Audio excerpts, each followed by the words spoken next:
ناظرین السلام علیکم. ناظرین ڈاکٹر دانش پروگرام سوالی کے ساتھ حاضر ہے. ناظرین آج ایکچولی جو اس وقت موجودہ حکومت کی معاشی پالیسی ہے جو اب 1.5 سال ہو گیا ہے، ان کی پرفارمنس کیا ہے اور اس وقت جو صورتحال ہے، جو ریزرو ہے، اصل میں ریزرو کی حقیقت کیا ہے، اس میں لون کتنا ہے اور عقل میں ان کے پاس ان کا اپنا جو کریڈٹ ہے، ان کا اپنا جو ان کا پروڈکٹ ہے یا ان کی اپنی محنت کیا ہے اور کیا صورتحال ہے اور کرپشنز کی کیا حالات ہیں. اس کے ساتھ ساتھ 2018 میں اگر یہ جاتے ہیں جو ان کے ٹائمنگز ہیں تو اس وقت پھر معیشت کو یہ کہاں چھوڑ کے جائیں گے اور IMF اور ورلڈ بینک کے لون اور معیشت کہاں کھڑی ہے، اس پہ ہم آج بات کریں گے. بہت اہم موضوع ہے، بہت اہم مہمان ہیں. آئیے ان کا تعارف کراتے ہیں. میرے ساتھ ہیں جناب اس وقت سینیٹر احمد علی صاحب، former chairman standing committee on finance. آپ کا بہت شکریہ سر، آپ نے ہمیں جوائن کیا. شاہد حسن صدیقی صاحب، ایک بڑا نام ہے اکانومسٹ میں، آپ کا بہت شکریہ سر، آپ نے ہمیں جوائن کیا.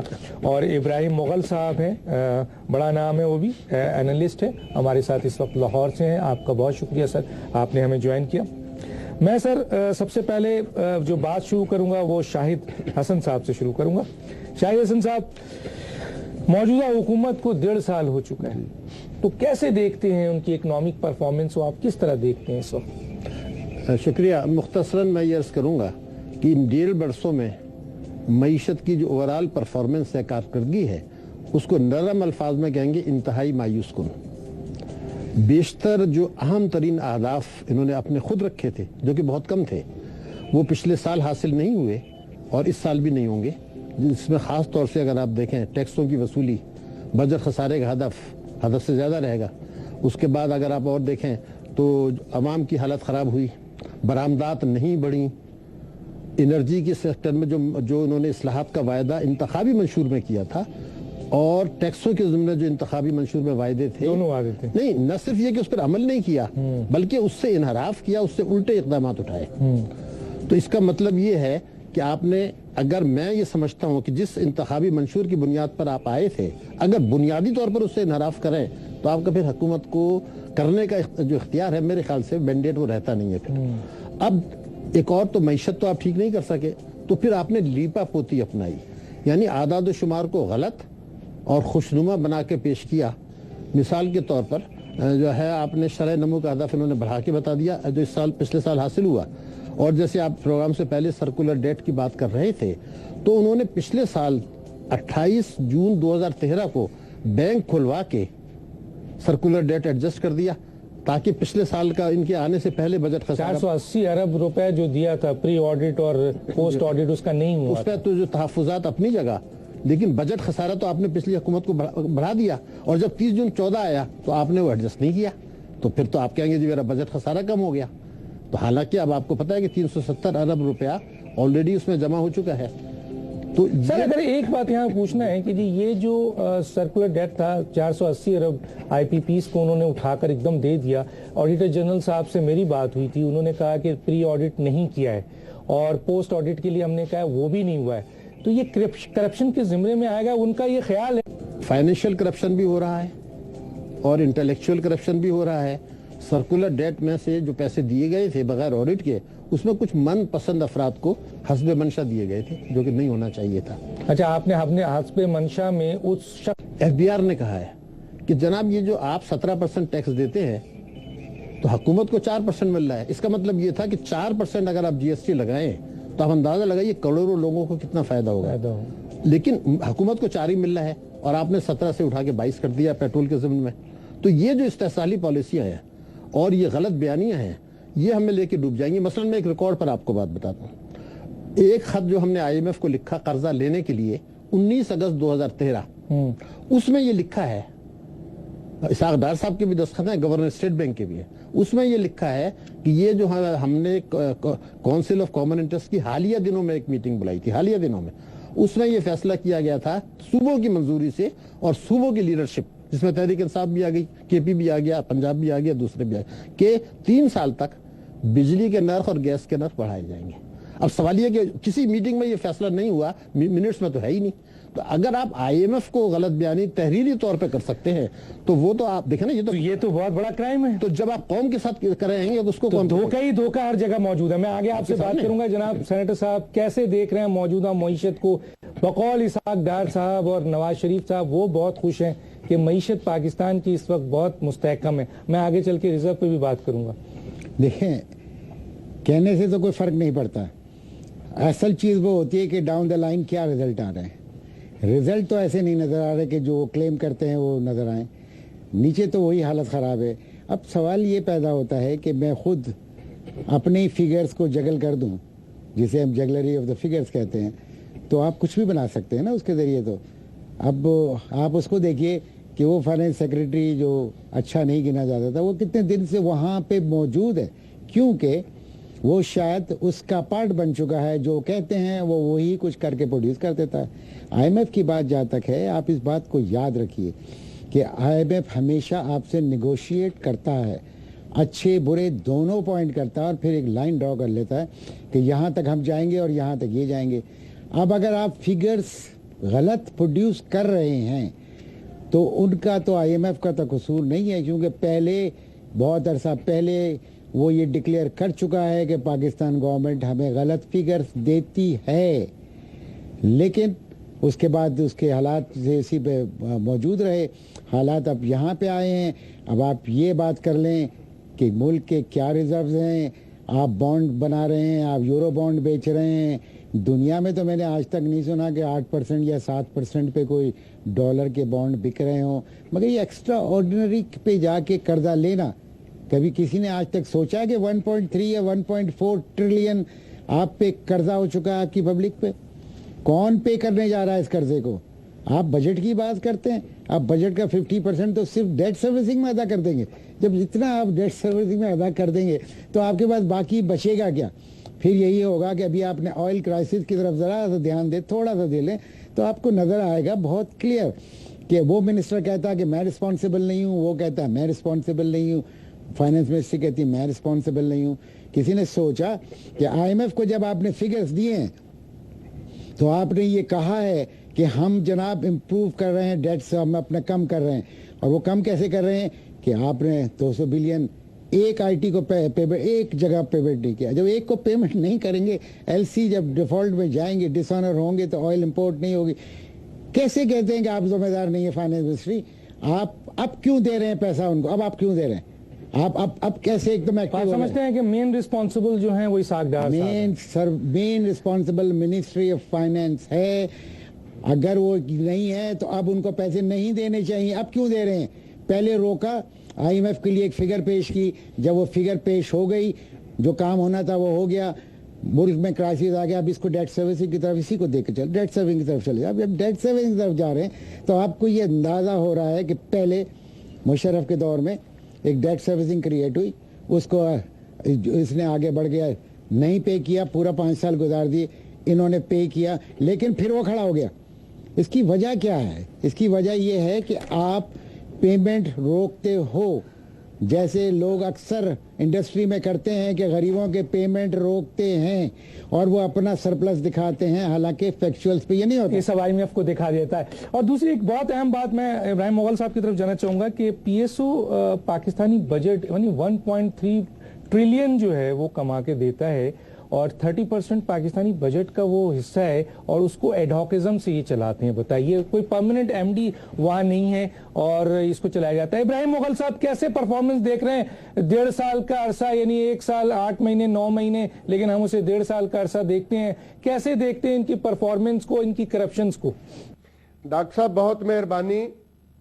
میرے معزز بھائی ساتھ آپ کے بیٹھے ہیں, میرے دل میں ان کی بڑی قدر ہے, آپ کی بڑی ریسپیکٹ ہے. دنیا میں کسی قوم نے اگر ترقی کرنی ہے تو جب نے آپ نے لفظ معاش کا استعمال کیا تو اس کے 4 یا 5 پلر ہیں. پہلا پلر یہ ہے کہ اس ریاست میں میگا پروجیکٹس شروع ہونے چاہیے. 1 سال 9 مہینہ گزر گئے, کسی میگا کیا کسی مائکرو کا بھی آپ ذکر نہیں کر سکتے. نندی پور والا کرایا جلدی میں ایک جعلی اور ایک نام کمانے کے لیے, اور وہ بھی 2 دن نہ چلا اور پچکاریاں مار گیا. میگا پروجیکٹس کے بعد دوسرا ہوتا ہے کہ آپ اپنے نیچرل ریسورسز کو کتنا اچھے انداز سے مینیپولیٹ کر رہے ہیں. ایگریکلچر آپ کا نیچرل ہے, چاہیے تھا کہ 12 سے 15% اس کی growth who, which is not more than 3%. تیسری بات, بزنس ایکٹیویٹیز ریاست میں کتنی اچھے, کتنا سیفلی چل رہی ہے کہ ریاست معاشی طور پر آگے بڑھے. سب کے سامنے ہے.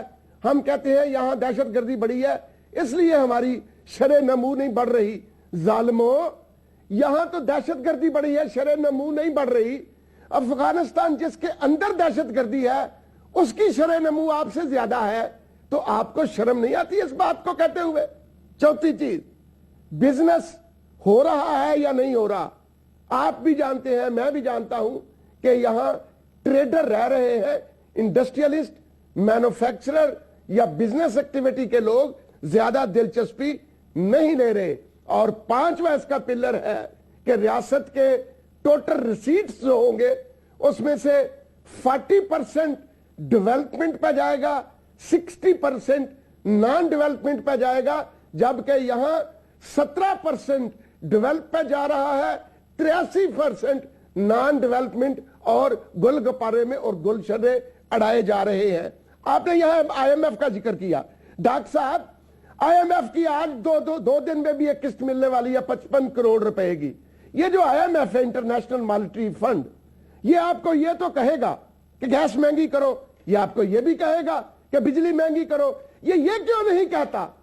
اگر وہ چاہتا ہے کہ پاکستان کی انوائرنمنٹ اور یہاں کی معاش بہتر ہو, کہ بجلی 35% چوری ہے اسے 15% پر لاؤ, لایا جا سکتا ہے. گیس دنیا کا لائن لاس 1 سے 2% کا ہے, آپ کا 12% کیوں ہے, اسے 2% پہ لاؤ, لایا جا سکتا ہے. کراچی میں ایک ایسا علاقہ 90% بل نہیں دے رہا, آئی ایم ایف کبھی نہیں کہے گا کہ جن لوگوں کو بل بھیجتے ہو اگر ریکوری نہیں کر پاتے تو ریاست چلانے کا آپ کے پاس کیا حق ہے. میں یہ عرض کر دوں, پچھلی حکومت کے 5 سال اور 2 مہینے میں جتنا سرکولر ڈیٹ اکٹھا ہوا, ان ظالموں کے 12 مئی کے انتخابات جون میں ٹیک اوور کر لینا, 1 سال اور 9 مہینے میں سرکولر ڈیٹ آلموسٹ اتنا ہو گیا ہے. اگر آپ بیٹرمنٹ کی بات کرتے ہیں, نہ بجلی, نہ پانی, نہ گیس, نہ روٹی, نہ روزگار, نہ تعلیم, نہ صحت, اور اب تو یہ کہنے کو دل کرتا ہے, ڈاکٹر شاہ صدیقی صاحب آپ بھی سنیے گا, لہو پر قرض ہوتی جا رہی ہے, لہو پر قرض ہوتی جا رہی ہے, بغاوت فرض ہوتی جا رہی ہے. کیونکہ ایسے حالات میں جب ملک کو تباہ و برباد کر دیا جائے, ایک چیز سے میں بڑا حیران ہوں, آج قوم سنے اور آپ کے پروگرام میں کوئی دیداور, کوئی دانشور اس کا جواب دے. 48 دن 48 ڈیز میں یہاں بجلی کے 4 بریک ڈاؤن ہوئے ہیں, میگا بریک ڈاؤن. کہا یہ گیا سبوتاج ہوا ہے جی معاملہ. ظالموں, اس کا جواب دو کہ ماضی میں 168, ڈاکٹر صاحب نوٹ فرمائیے گا, 168 مرتبہ سبوتاج کی کوششیں ہوئی اور 1 مرتبہ بھی بریک ڈاؤن نہیں ہوا. یہاں 4 مرتبہ بریک ڈاؤن ہو گئے, سبوتاج کی کوشش ہوئی یا نہ ہوئی. یہ مینجمنٹ ہے, یہ سکل ہے. اور جب نواز شریف صاحب الیکشن سے پہلے تو کہتے تھے کہ اب ہمیں اناڑیوں کی, اناڑی, they don't know the job, اور اناڑیوں جیسے لوگوں کی کوئی ضرورت نہیں. بھائی اناڑی تو چلے گئے لیکن بیوپاری آ گئے, سوداگر آ گئے, شکاری آ گئے. اور بیوپاری کے متعلق کیا کسی نے خوب کہا ہے, حاکم بن جائے بیوپاری تو قوم جاتی ہے ماری. ٹھیک ہے, میں روکوں گا. ابراہیم مغل صاحب, مجھے بریک کے لیے کہا جا رہا ہے. ناظرین, ایک چھوٹا سا بریک لیتے ہیں اور بریک کے بعد دوبارہ آتے ہیں, اس پہ بات کرتے ہیں. ویلکم بیک ناظرین. میں اس وقت جناب شاہد صاحب یہ معلوم کرنا چاہوں گا کہ جی یہ جو پیٹرول ہے, ابھی تو سنا ہے 44 تک پہنچ گیا ہے, اس کے ثمرات پاکستانی عوام کو کس صورت میں ملے ہیں, کہاں ملے ہیں, اور دوسرا مجھے ذرا سا یہ جو ریزرو 15 ارب ریزرو کہتے ہیں اس کا بریک اپ بتائیے سر کہ کس طرح بریک اپ ہے، کیونکہ 15 ارب ریزرو جو کہتے ہیں یہ اس کے لحاظ سے تو لوگ سمجھتے ہیں انہوں نے بڑا کام کر لیا ہے، تو بتائیے سر اس میں لون کتنا ہے، اس میں بیچا شیئر کتنا ہے، اس میں ہمارے آپ کے پیسے کتنے ہیں، اس میں باہر سے جو خیرات زکوٰۃ ہے وہ کتنے ہیں، کس کو ٹچ نہیں کیا سکتا، کیا کہیں گے سر؟ ڈاکٹر صاحب بات یہ ہے کہ اس وقت میں یہ سمجھتا ہوں کہ عالمی منڈی میں تیل کی قیمتوں میں 55% سے زیادہ کمی ہوئی ہے، یعنی آدھے سے زیادہ۔ حکومت نے جو پاس آن کیا ہے وہ 27.5% کیا ہے پیٹرول کے اوپر، یعنی آدھا وہ خود کھا گئے، پہلی چیز۔ اور آپ نے دیکھا کہ آدھا خود کھا گئے، حکومت کھا گئی، حکومت کے ریونیوز سے آپ اگر 55% کرتے تو اور وہ عوام کو پہنچ جاتا تو اندازہ لگائیے ٹرانسپورٹ کے کرائے، اشیاء صرفی قیمتیں یا مہنگائی کی کمی۔ سر مہنگائی تو بڑھ رہی ہے، اس کی وجہ ہے نا، دیکھیے آپ نے GST بڑھا دیا، ایک تو یہ بات کرتی۔ دوسری چیز یہ تھا کہ ابھی جو کچھ کھیل ہو رہا ہے جس کا اشارہ ابھی سینیٹر صاحب نے بھی کیا تھا، وہ یہ تھا کہ میں پوری ذمہ داری سے بتا رہا ہوں، پوری ذمہ داری سے، کہ یہ جو پیٹرول کا بحران آیا اس میں کون کون ذمہ دار ہے؟ نمبر 1 وزارت خزانہ، اچھا پھر یہ ذمہ دار ہیں، بالکل ہے۔ نمبر 2 وزارت پانی و بجلی، اور تیسرا جو ہے آپ کے وزارت پیٹرولیم، اس کے بعد آپ کے ریگولیٹری اتھارٹیز، اوگرا۔ اوگرا کا تو آپ دیکھیں نا، اوگرا اور اسٹیٹ بینک کا جب آپ بیڑا غرق کریں گے کہ وزیر اعظم کہتے ہیں میں نے پیٹرول کی قیمت کم کر دی، حالانکہ وہ اوگرا کا اختیار تھا۔ کیا اختیار ہے وزیر اعظم کو سر؟ نہیں تھا، نہ آٹونومس باڈی ہے سر، نہ اسحاق ڈار کو تھا کہ جی آپ کم ہو گئی پالیسی انہوں نے جو دی، آپ نے اداروں کو تباہ کر۔ یہ کیا ہے سر؟ یہ ادارے تباہ نہیں ہے؟ میں پہلے لسٹ تباہ کر لوں پھر آپ کو بتا دوں۔ تو میں نے آپ کو بتایا کہ یہ وزارتیں، اس کے بعد اوگرا، اس کے بعد PSO، اس کے بعد دوسری مارکیٹنگ کمپنیز جو اور ہیں، اور اس کے بعد آپ کا یہ جو ECC، ان کو پتا تھا کہ یہ ہم نے سرکولر ڈیٹ جمع ہو رہا ہے تو پیسے کہاں سے جائیں گے۔ ECC اور کابینہ، ان کو بھی پتا تھا، اس کو پتا تھا کہ جب آپ یہ سرکولر ڈیٹ 1 سال سے ایڈجسٹ نہیں کر رہے، PSO خط لکھ بتا رہا ہے، اگر نہیں بھی بتا رہا تو آپ کو پتا تھا کہ PSO کے پاس فنڈز نہیں ہیں، LC ایکسپائر ہو رہی ہیں، تو یہ سب ذمہ دار تھے۔ اب PSO کو جو بینکرپٹ کر دیا، اس کا آپ ایک جملے میں آپ کو بتا دوں کہ جب 1965 کی جنگ ہوئی تھی تو اس وقت PSO نہیں تھا، تو تمام مارکیٹنگ کمپنیز فورن اونڈ تھیں، اور انہوں نے کہا جی ہم پاکستان میں تیل امپورٹ نہیں کریں گے، جہاز ڈوب جائے گا۔ تو آپ تو 3 دن جنگ نہیں لڑ سکتے تھے جناب، تو اس وقت ایران نے آپ سے دوستی تھی، شہنشاہ آپ کو تیل دے دیا، آپ نے جنگ لڑ لی۔ اس کے بعد خیال ہوا کہ اگر ہم ایک حکومت کا ادارہ PSO نہیں بناتے تو پاکستان کی سلامتی کے لیے خطرہ ہے، تو PSO بنایا گیا۔ آپ نے اس سلامتی کا اس ادارے کو کہاں پہنچا دیا؟ اپنی کرپشن سے، مس مینجمنٹ سے، غلط تقرریاں کر کے بورڈ میں چیف ایگزیکٹو۔ تو یہ تو پیٹرول کا بحران کی اپنی ذمہ داری ہو گئی۔ اب ایک تو آپ نے پاس آن نہیں کیا اس کا، نمبر 1 عوام کو 27.5 کیا، 55 سے زیادہ ہے۔ دوسرا یہ تھا کہ جو قیمتیں کم جو ہونی چاہیے تھی ٹرانسپورٹرز کو، وہ لوکل باڈیز کا، پروونشل گورنمنٹ کا، ان سب کا کام تھا، مانیٹرنگ کا کام تھا۔ تو اسحاق ڈار صاحب نے کہا کہ میں اس سے کہوں گا جو ہے کمپٹیشن کمیشن آف پاکستان سے کہ جی آپ یہ دیکھیں اس معاملے کو، اس کا تعلق ہی نہیں ہے، کوئی کارٹل تو نہیں تھا۔ بات یہ تھی کہ اداروں کو آپ کام کرنے دیں، ان کو ذمہ داریاں ڈالیں، تو وہ بات کرتے۔ اب جیسے پیٹرول والے وہ کہتے ہیں ٹرانسپورٹرز کہ جی ہم تو CNG پر ہیں تو ہمارا تو فائدہ نہیں ہوا، تو جب قیمتیں بڑھتی تھی تب تو آپ کہتے تھے کہ ہم نے بڑھا دی، اس وقت تو نہیں کہا تھا CNG۔ تو یہ جو کرپشن ہے یہ نیچے تک جا رہا ہے۔ یہ ریزرو کے میں آپ کو بتا دوں، اس حکومت کے دور میں $2 ارب کے یورو بانڈز مہنگی شرح سود پہ لیے گئے۔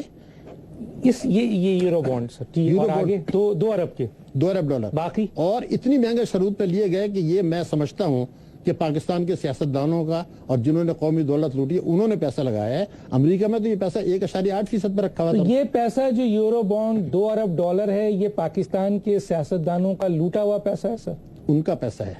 ریئلی سر؟ دیکھیے میں وجہ بتا دوں نا آپ کو، دیکھیے 1.8% منافع مل رہا تھا امریکہ کے بانڈز پر، جی سر، اور دنیا کے کسی ملک نے اتنا مہنگا نہیں لیا، تو آپ نے کیوں لیا؟ اگر آپ کم لیتے تب بھی پیسہ آ جاتا۔ تو کس کو آپ خوش کرنا چاہ رہے تھے؟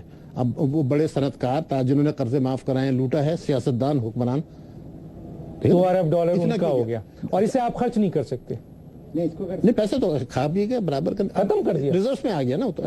پول میں آ رہے ہیں, میں تو وہ پیسے بتا رہا ہوں جو پول میں آ رہا ہے. $1 ارب کے آپ نے سکوک بانڈز بیچے بہت مہنگی شرح سود پر. جی سر. اور اس کا امپیکٹ اگلے سال آپ کو نظر آ جائے گا. جی سر. تو $3 ارب تو یہ ہو گئے. جی. $2 ارب کی ریمیٹنسز ہر سال زیادہ آتی ہیں, اس سال بھی زیادہ آئی پچھلے سال سے, تو یہ 2 ارب شامل کر لیں تو 5 ہو گئے. جی سر. 6.5 ارب سعودی عرب نے دیا, جس کی سیاسی شرائط ہوں گی, میں اس کو صدقہ خیرات زکوٰۃ نہیں سمجھتا, لیکن وہ شرائط کے ساتھ انہوں نے دیا ہے, تو $6.5 ارب ہو گئے. $1 ارب آپ کو مل گیا 3G 4G اسپیکٹرم سے, اور جو آپ نے شیئرز بیچے ہیں منافع بخش, جو آپ کو 20% منافع دے رہے تھے, وہ آپ نے بیچ دیے, تو یہ آپ کا 7.5 ہو گیا. اس کے علاوہ آپ نے مختلف اس سے قرضے لیے اور اداروں سے قرضے لیے, تو آپ نے تو جب اور یہ جو ہمارے آپ کے پیسے بینکوں میں پڑے ہیں سر, تو وہ تو دیکھیں 15 میں سے 5 ان کے ہیں, وہ 5 ہیں نا سر, 5 ہیں, تو 5 اگر ہم یہاں ڈال دیں تو 10 رہ گیا نا. تو پھر ایکسپورٹ سے انہوں نے کیا کیا ہے سر؟ بھائی ایکسپورٹ تو 2011 میں جو تھی وہی 4 سال کے بعد ہے. تو پھر ان کی پرفارمنس ان کی یہ ہے کہ انہوں نے ملک کو ڈوبنے سے بچانے کے لیے غلط پالیسیوں سے مہنگی شرح پر قرضے لے کے اگلے برسوں میں آپ کے لیے مصیبت ڈال دی. دیکھیے ریزروز بڑھتے ہیں, یا آپ امپورٹس کم کریں, وہ آپ کی تیزی سے بڑھیں, آپ برآمدات بڑھائیں, وہ آپ نے نہیں بڑھائیں, اور آپ نے ایسے شیئرز جو آپ کو 20% منافع دے رہے تھے وہ بیچ دیے, اس کا منافع اگلے سال آپ کو نہیں ملے گا, تو پھر اگلے سال کیا ہوگا؟ تو ریزروز کو میں, اور اس کی وجہ سے جو روپے کی قدر بہتر ہوئی, اب ایک اور مصیبت کر دی کہ جو روپے کی قدر بہتر ہو گئی تو ہماری برآمدات گر رہی ہیں, تو ان کو وہ کنسیشنز مانگ رہے ہیں. میرا کہنا ہے where is the package of policies, جو آپ کو آگے میں آپ کو اور بتا دوں کہ 1300 اس حرکت کا نتیجہ کیا ہوا. اب دیکھیے پنجاب ان کے پاس ہے, آدھا ملک ہے, تمام صوبوں نے اور وفاق نے مل کر تعلیم کی مد میں اس سال جو ہمارا 1300 ارب, میں ہندوستان کی بات نہیں کر رہا کہ اس فیگر کو لائٹلی لے لیں, 1300 ارب روپیہ تعلیم کی مد میں کم مختص کیا گیا ہے قومی ایجوکیشن پالیسی 2009 کے, جس میں 4 پروونسز شامل ہیں. 4 پروونسز کی اس لیے کہ سب ملے ہوئے اس مسئلے پر کہ جی ٹیکس نہیں دو, ادھر کٹوتی کر دو. تعلیم میں کٹوتی کی, صحت میں کٹوتی کی, ترقیاتی اختراعات میں کٹوتی کی, اور بجٹ میں یہ لکھا ہے کہ صوبے 290 ارب روپیہ سرپلس بجٹ دیں گے. تو ٹیکس تو بڑھا نہیں رہے, ٹیکس تو لگا نہیں رہے, تو وہ تعلیم میں, صحت میں, ترقیاتی اخراجات میں کٹوتی کریں گے. یہ پیسے جا کہاں رہے ہیں سر؟ نہ عوام کو اس کا فائدہ ہو رہا ہے. میں آتا ہوں جناب, ان سے بات کرتا ہوں. سر اتنی ساری بریک اپ آپ نے دے دی, تو ان کی پرفارمنس تو یہاں زیرو نظر آ رہی ہے. یہ چیخ کے کہتے ہیں کہ ریزرو ہم نے $15 ارب سے زیادہ کرا دیا. دیکھیں یہ بریک اپ کے اندر میرا تھوڑا سا فرق ہے. میں یہ کہتا ہوں کہ ایسا نہیں ہے. میں نے آپ کو کہا کہ آپ کا بڑا پورشن جو ہے لون کا وہ IMF کا ہے. جو ونڈو ڈریسنگ ہوتی ہے جو آپ استعمال نہیں کر سکتے, وہ ہوتا اس لیے ہے کہ آپ فورن LCs یا ان کو جو کھلتی ہیں تو وہ آنر ہو جائیں. یہ ونڈو ڈریسنگ, اس کو تو آپ ٹچ نہیں کر سکتے. 5 کے قریب پبلک کا ہے جو ہمارا اور آپ کا جمع, 13 ہو گیا. باقی یہ کہتے ہیں 15. تو 15 میں ہے کیا؟ اب یہ جو بانڈ اور جس کی باتیں کر رہے ہیں بالکل ٹھیک ہے, مگر وہ تو خرچ ہو گیا, وہ تو ہے نہیں, اس کا کوئی امپیکٹ نظر نہیں آ رہا. اب یہ ہائر ریٹ پہ لانا تو بھائی میں بھی لا سکتا ہوں, آپ بھی لا سکتے ہیں, کمال بھی لا سکتا ہے. اتنے ریٹ پہ تو آپ کسی کو بھی کہو, ہر آدمی انٹرسٹڈ ہو جاتا ہے. کہ بڑے بڑے ہمارے یہاں اسکینڈل اسی پہ تو ہوئے ہیں کہ بھائی ہائی ریٹ دکھایا, لوگوں کو ڈبل پراپرٹی ہو جائے گی, لوگوں نے جا کے جمع کیا, بعد میں پتہ چلا کہ وہ تو مسئلہ ہی کچھ اور نکل کے آ گیا, اور پھر رونا پیٹنا ہوا. یہ چیزیں لانگ ٹرم نہیں ہیں. یہ جو کچھ بھی کام کرنے کی کوشش کریں شارٹ ٹرم کر رہے ہیں, اینڈ دا اینڈ یہ ملک کو لے جا کے ایسے 2 رائے پہ کھڑے کر دیں گے یا ڈو اور ڈائی والا مسئلہ آ جائے گا. آیا نہیں ہے سر ابھی تو. پھر کیا ہے سر؟ بجلی نہیں ہے, گیس نہیں ہے, پانی نہیں ہے, غربت ہے. آپ نے دیکھ لیا جناب, تعلیم کے اوپر کٹوتی, صحت کے اوپر کٹوتی, سردیوں میں لوڈ شیڈنگ ہو رہی ہے, تو گیس نہیں ہے, پر کہاں پہ کھڑا کر دیکھیں آپ یہ دیکھیں, یہ ڈیموکریسی کے پھل ہے جس پہ یہ ہر تیسرے دن کھڑا ہو گیا. ہم ڈیموکریسی کو بچا رہے ہیں. ڈیموکریسی کو ایسے نہیں بچایا جاتا بھائی. ڈیموکریسی کچھ اور چیز ہے. آپ جو کر رہے ہو, آپ ڈیموکریسی کو سمجھے تو سر, کیا پہلے سمجھے تو صحیح, ہے کیا سر, لیکن آپ اس کا نام لے کے بچا دیتے ہیں. آپ دیکھیں نا 18 امینڈمنٹ کر ڈالی, 18 امینڈمنٹ کے بعد کنسنٹریشن آف پاور کہاں چلا گیا. ایک گورنر کے پاس وائس چانسلر کے یونیورسٹی, وہ بھی اس کے بعد نہیں رہا, وہ بھی پرائم منسٹر چیف منسٹر نے لے لیا. اب یہی حال فیڈرل میں ہے, یہی حال ابھی سارے ادارے تباہ ہو رہے ہیں سر. یہ دیکھیں نا, گورنر صاحب ریزائن کر گئے کیونکہ پاور لیس گورنر. بھئی آپ فگر ہیڈ بنا کے بٹھا دیا آپ نے. یار اللہ کو مانو یار, کچھ کام اس کے پاس بھی رکھ دو. آپ پرائم منسٹر صاحب ہیں, آرمی چیف ان کی نوکری کا اس کی مرضی کے بغیر نہیں ہے, کوئی ادارہ اس کی مرضی کے بغیر میں نہیں, سفارشوں کا ڈیسینٹرلائزیشن ہوتا تو لوکل جمہوریت ہوتی تو سر لوکل آپ کا نظام نہیں ہوتا. میں آتا ہوں ابراہیم مغل صاحب, کیا کہتے ہیں, پیٹرول تو سر اتنے نیچے آ گیا ہے, عوام کو اس کے کیا ثمرات ملے ہیں سر, یہ بتائیے سر. ڈاکٹر صاحب, یہ پاکستان ایک اسلامی فلاحی ریاست کے طور پر اللہ پاک نے عطا کیا تھا. آج واپڈا کا چیئرمین انڈین لابی کا آدمی ہے. کیا یہ فلاحی مملکت رہے گی؟ آج پنجاب کے 38 ضلعوں میں سے 30 ضلعوں کے بابو کرپشن میں اتنے گڑ گئے ہیں کہ اپنی سال کی ڈیولپمنٹ کا 30% بھی پورا نہیں کر سکے. دیہات میں بہتری آ سکتی ہے. آج ایک سینیٹر کی بولی 5 کروڑ پہ چلی گئی ہے اسلام آباد میں. یہ فلاحی مملکت ہے. ایک بابو فیڈرل لگنے کے لیے 25 کروڑ کی رشوت لی جا رہی ہے.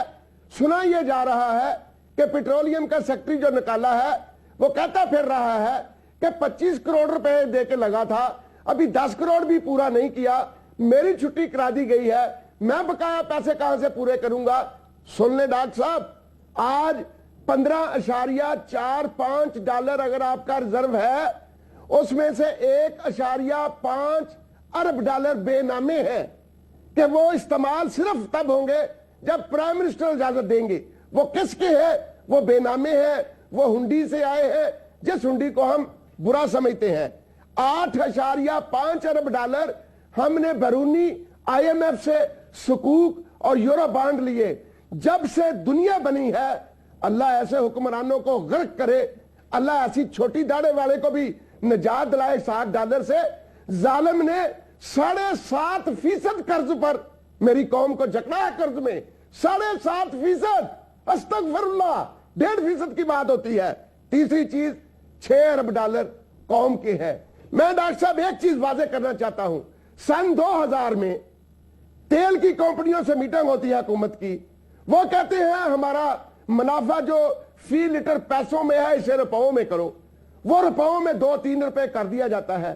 شرط ایک ہے, یہ آبلیگیشن آ گئی تھی ان کمپنیوں کی کہ تم 21 سے لے کے 35 دن تک کا آئل ریزرو رکھو گے, اپنے انفراسٹرکچر ڈیولپ کرو گے. آج میں پوچھتا ہوں, گناہگار کوئی بھی ہو, اس ملک کا ایک 5 افراد کا ٹولہ بنا لوٹ رہا ہے. خواجہ آصف, خرم دستگیر, اسحاق ڈالر, سعد رفیق اور احسن اقبال, ان کا تو پینڈا ہی پیٹ کا نظر نہیں آنا. ظالمو جواب دو, جب کمیشن بھی آپ نے ان کمپنیوں کا 2 سے 3 روپے لیٹر کا کر دیا, 21 سے 35 دن کا سٹاک چاہیے تھا, where is that stock؟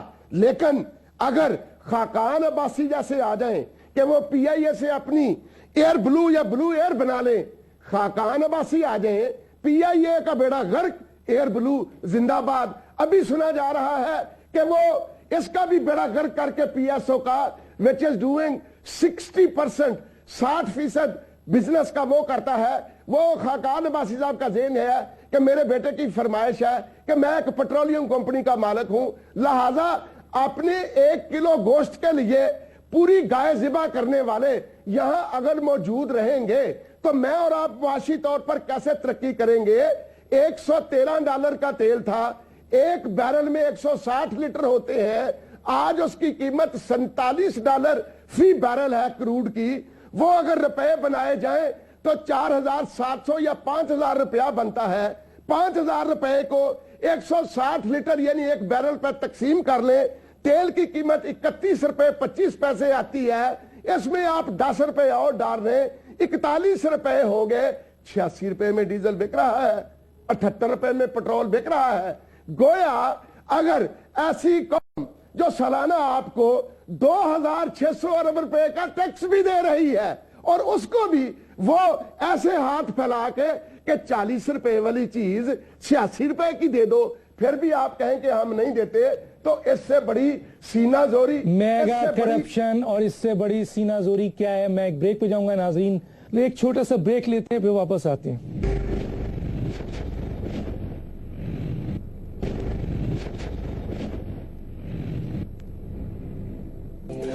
Welcome back ناظرین. میرے پاس ایک منٹ ہے ساتھیوں کے لیے اور بہت ہی امپورٹنٹ کوشچن ہے. شاہد صاحب 218 اگر یہ لے گئے چلے گئے, جو کہ حالات نہیں نظر آ رہے ہیں کہ یہ 2018 تک جائیں, ابھی تو 1.5 سال ہوا ہے, اگر چلے گئے تو کیا حال ہوگا معیشت کا اگر یہی صورتحال رہی؟ 2018 میں جب یہ رخصت ہوں گے, جو کہ میرے خیال سے یہ اس وقت تک رہیں گے, اس وقت پاکستان قرضوں میں ڈوبا ہوا ہوگا, معیشت کی شرح نمو سست ہوگی, عوام کی تکالیف برقرار رہیں گی, ملک میں انرجی کا بحران رہے گا, عوام کی مایوسیاں بدلی رہیں گی, تعلیم, صحت اور ترقیاتی اخراجات نظر انداز ہوتے رہیں گے, اور یہ بیرونی قرضوں پر انحصار کر کے اپنا کام کرتے رہیں گے. جی بالکل, وقت ختم ہوا. آپ بھی یہ کیا کہتے ہیں 2018 تک اگر یہ چلے گئے اس طرح کے حالات؟ اس کے اندر ایسا نہیں ہوتا. جب پولیٹیکل گورنمنٹس آتی ہے نا, جسے ڈیموکریسی کہتے ہیں, تو وہ بڑی سوچ کے ساتھ ہوتی ہے. پہلے 1-2 سال وہ آپ کو اتنا تنگ کریں گے, اتنا تنگ کریں گے, اتنا تنگ کریں گے کہ آپ ان سے فیڈ اپ ہو جائیں, لیکن آخری سالوں میں جا کے اپنے آپ کو امپروومنٹ دکھائیں گے, کیونکہ اگلے الیکشن میں انہوں نے جانا ہے. تو یہ 18 کے اندر تک اگر رہ گئے تو ان سالوں میں یہ پوزیشن ہے. پیپلز پارٹی گورنمنٹ گئی, وہ تو کہتے ہیں کہ جی ہم نے تو ان کا یہ جو سرکولر ڈیٹ تھا وہ ان کا دیا ہے, ہمارا تو 149 سم تھنگ تھا. نہیں سیکھتے ہیں وہ پیپلز پارٹی نے تو نہیں دیکھیں سرکولر ڈیٹ کو آپ اس طرف دیکھیں, اور بھی بہت ساری مشرف صاحب کے مہنگائی تھی, سارا کچھ تھا. مشرف صاحب کے آخری دور کا سرکولر ڈیٹ تھا نا, اس کو آپ انکار نہیں کر سکتے. وہ تو کمپیریزن میں تو بہت بہتر, وہ آیا یہاں پہ لون نہیں تھا جو پیپل پارٹی نے نہیں پے کیا, وہ کھڑا تھا, جو انہوں نے آ کے ایک تھاٹ, اسکول آف تھاٹ. یہ 2018 میں معیشت کا کیا حال ہوگا؟ میں ابھی اس کو کہہ نہیں سکتا, یہ بڑی انپریڈکٹیبل چیز ہے, لیکن جو حالات دکھا رہے ہیں اس سے کوئی بہتری کی وہ نہیں آتی ہے. ابراہیم مغل صاحب, میرے پاس بہت کم ٹائم ہے, کیا کہیں گے 2018 اگر یہ چلے گئے تو ملک کا کیا حال ہوگا؟ 2018 میں پھر نون والے یہ کہیں گے کہ درنوں نے مارا, سیلابوں نے مارا, مہنگائی نے مارا, ہمیں 5 سال دوبارہ دیے جائیں. دوسری بات, شاید یہ مطالبہ کرے کہ میاں نواز شریف صاحب کو چیف جسٹس آف پاکستان بنا دیا جائے, میاں شہباز شریف صاحب کو آرمی کا چیف بنا دیا جائے, حمزہ شہباز صاحب کو پرائم منسٹر بنا دیا جائے, اور بیٹی مریم نواز کو پریزیڈنٹ آف پاکستان بنا دیا جائے. تب یہ جاگیر واقعہ ہی ان کے کنٹرول میں ہوگی, اور یہ ان کی شدید خواہش ہے. یہ ضرور کہوں, اس سال 1200 روپے خریدی گئی منجی کا چاول 60 روپے میں بکنا چاہیے, جو 90 روپے میں نہیں مل رہا. گنا اونے پانو چھینا جا رہا ہے, چینی 30 روپے میں بکنی چاہیے جو 60 روپے میں بک رہی ہے. کپاس کسان لٹ گئے, جو گھی 75 روپے کلو بکنا چاہیے 170 روپے میں بک رہا ہے. مہنگائی اگر اسی طرح بڑھتی رہی, خودکشیاں بڑھیں گی, بے غیرتی بڑھے گی, اور شاید پھر وہ وقت آ جائے بغاوت فرض ہوتی جا رہی ہے. اچھا سر ابراہیم صاحب, یہ بتائیے ایک بہت اہم بات کہ گورنر پنجاب نے جو استعفیٰ دیا, انہوں نے کہا میں لینڈ مافیا سے نہیں لڑ سکتا, بہت طاقتور ہیں. تو یہ لینڈ مافیا کون ہے سر جو پنجاب میں, جس سے انہوں نے کہا کہ میں نہیں لڑ سکتا؟ لینڈ مافیا میاں شہباز شریف صاحب ہے, لینڈ مافیا کھوکھر برادران ہے, لینڈ مافیا رانا ثناء اللہ ہے, اور گورنر صاحب جو ہیں انہیں آزادی ملی ہے, وہ آزادی کے طلبگار تھے. لیکن ایک چیز ہوگی گورنر صاحب, شاید روز قیامت آپ کو یہ جواب دینا پڑے کہ آپ نے نواز شریف کو جو سینکڑوں لندن میں فلیٹ خرید کے دیے, بڑی خدمت کی, تب نہیں آپ کو پتا چلا تھا کہ یہ حکمران کتنے بڑے چور ہیں یا کتنے بڑے ڈاکو ہیں. اب آپ کو جو عقل آئی ہے, آپ نے اپنی آخرت بھی خراب کی اور دنیا بھی خراب کی. بڑی مہربانی ابراہیم مغل صاحب, وقت ختم ہو جاتا ہے, آپ کا بہت شکریہ. کسی اسٹیج پر آپ سے اور بات کریں گے اور پروگرام میں. اور جناب ہمارے سینیٹر احمد علی صاحب, آپ کا ہی بہت شکریہ. شاہد صاحب, آپ کا ہی بہت شکریہ. ناظرین, یہ تھا ایک مختصر سا جائزہ پاکستان کی معیشت کا, ریزرو کا, اور جو 2018 میں اگر یہ رہ گئے تو ملک کا معاشی حال کیا ہوگا. یہ سارا کچھ ہم نے آپ کے سامنے پیش کیا. مزید بہت سی اور انفارمیشن کے ساتھ انشاءاللہ معیشت پہ بات کریں گے. اس وقت کے لیے ڈاکٹر دانش کو اجازت دیجیے. اللہ حافظ.